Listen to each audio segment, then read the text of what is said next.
বাটাবাটি ঝামেলা ছাড়া একদম মুচমুচে থানকুনি পাতার বড়া রেসিপি নিয়ে আসলাম আজকে আপনাদের জন্য।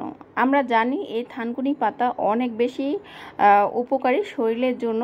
যখন পাতলা পায়খানা হয় কিংবা পেটের ব্যথা হয় তখন কিন্তু এই পাতার ভর্তা কিংবা এই পাতার বড়া মানে এক একজন এক এক রকমভাবে খায়। তো আমার ছাদ বাগানে আমি একটা বস্তার মধ্যে কিছু থানকুনি পাতা লাগাইছিলাম, আর অনেকগুলো পাতা হয়েছে মাশাআল্লাহ। ওখান থেকে কিছু পাতা আমি নিয়ে আসছি। তো পাতাগুলোকে ধুয়ে একটা সাইডে রেখে দিয়েছি। আর এখানে আমি হাফ কাপ মসুরের ডালের সাথে 1/3 কাপ চালের গুঁড়া দিয়ে ভিজিয়ে রাখবো 3-4 ঘন্টার জন্য। তো আমি মসুরের ডাল আর চালগুলোকে খুব ভালো করে ধুয়ে একটা সাইডে রেখে দিয়েছি।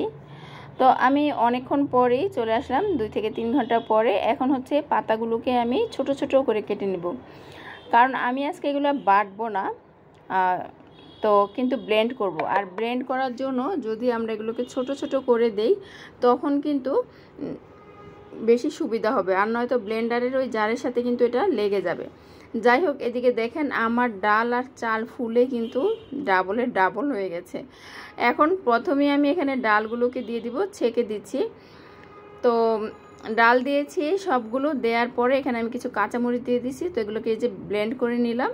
তো এখান থেকে অল্প আমি সরিয়ে রাখছি আর অল্প কিছু ব্লেন্ডারের মধ্যে আছে। তো এই অল্প কিছুর ভিতরে আমি কুচিয়ে রাখা থানকুনি পাতাগুলো দিয়ে দেব। তো এগুলো দিয়ে হচ্ছে আবার ব্লেন্ড করে নিব। তো যেহেতু আমি প্রথমে 2 বারে করেছি, কারণ হচ্ছে ব্লেন্ডারে জায়গা হবে না, ডাল অনেক বেশি ফুলে গেছিলো। তো আর এই তো দেখুন পাতার ডাল আবার ব্লেন্ড করে এখন সবগুলো একসাথে করে নিলাম। এখন হচ্ছে মশলা দিব, এখানে হলুদের গুঁড়া, মরিচের গুঁড়া আর হচ্ছে ধনিয়ার গুঁড়া, লবণ আছে। এগুলো দেওয়ার পরে আমি হচ্ছে 2 মুঠ ভরে ভরে পেঁয়াজ কুচি দিয়েছি। আসলে মুঠ হাত দিয়ে দিয়েছি, তো এখানে বলতে পারবো না কতটুকু দিয়েছি। হাফ কাপের বেশি পেঁয়াজ কুচি এখানে আছে। তারপরে এই যে হাত দিয়ে কিংবা স্প্যাচুলার সাহায্যে আপনি হচ্ছে খুব ভালোভাবে এগুলো মিক্স করে নেবেন। এখানে আর কোনো পানি কিংবা আর কোনো কিছুই অ্যাড করার দরকার নাই। যেহেতু ব্লেন্ড করছি তাই একটু লিকুইড লিকুইড দেখা যাচ্ছে, কিন্তু একদম পারফেক্ট আছে। তো যাই হোক, তেলটা খুব ভালোভাবে গরম করে নিছি। তারপর এই যে হাতের সাহায্যে এভাবে ছেড়ে দিচ্ছি গরম তেলের মধ্যে। তো দেওয়ার পরে এখন এই যে আমার এক সাইড হয়ে গেছে, আমি আরেক সাইড ভেজে নিচ্ছি। এইটা খেতে ভীষণ মজার, উপরটা হচ্ছে একদম ক্রিস্পি হয় এবং ভিতরটা একদম তুলতুলে নরম, অনেক বেশি মজার হয়।